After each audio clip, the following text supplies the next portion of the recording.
రవీంద్ర భారతిలో ఎస్పీ బాలసుబ్రహ్మణ్యం విగ్రహం పెడితే తప్పేంటని ప్రశ్నించారు TPCC chief Mahesh Kumar Goud. Sentiment రగిల్చి బీఆర్ఎస్ లబ్ధి పొందేందుకు ప్రయత్నిస్తోందన్నారు. దేవుళ్ల విషయాన్ని సీఎం రేవంత్ ఒక సామెతగా చెప్పారని, దాన్ని రాజకీయం చేయడం తగదన్నారు. బీఆర్ఎస్ కోసమే కిషన్ రెడ్డి పనిచేస్తున్నారని ఆరోపించారు.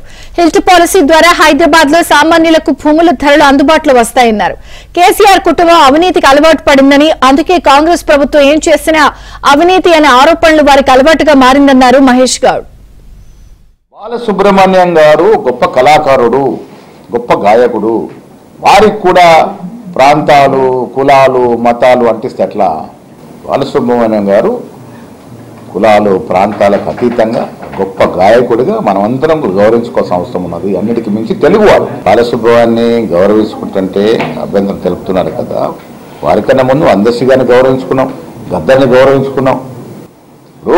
కళాకారులకి నా ఉద్దేశంలో, పార్టీ పరంగా వ్యక్తిగత నా ఉద్దేశం, కళాకారులకి, గొప్ప గొప్ప వ్యక్తులకి కులాలతో, ప్రాంతాలతో ముడిపెట్టకూడదని నా యొక్క కోరిక. సీఎం గారు ఒక సామెతలాగా, వాస్తవం కదా, కోటాని కోట్ల దేవతలు మనం పూజిస్తాము తెలుగు సాంప్రదాయంలో, తెలుగు పరిస్థితిలో. తెలుగు వారం మంది రకరకాల దేవుళ్ళు పూజిస్తాము. వారు డీసభ్య సమావేశంలో ఒక సామెతగా మాట్లాడినారు. దాంట్లో కూడా వెలికి తీసి దాన్ని కూడా రాద్ధాంతం చేసే ప్రయత్నం చేస్తూ ఉన్నారు. కులము, మతము మాట్లాడందే బీజేపీ నాయకులు పొద్దు గడవదు.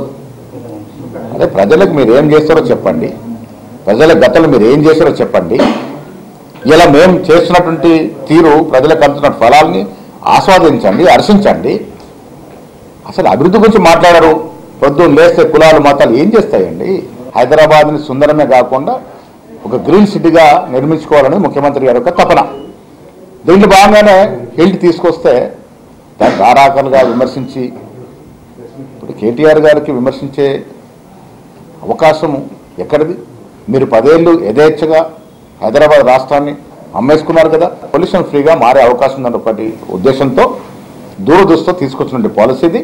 దీంట్లో అవినీతి జరిగిందని, జరుగుద్దని రకరకాలుగా విమర్శించే ప్రయత్నం చేస్తూ ఉన్నారు.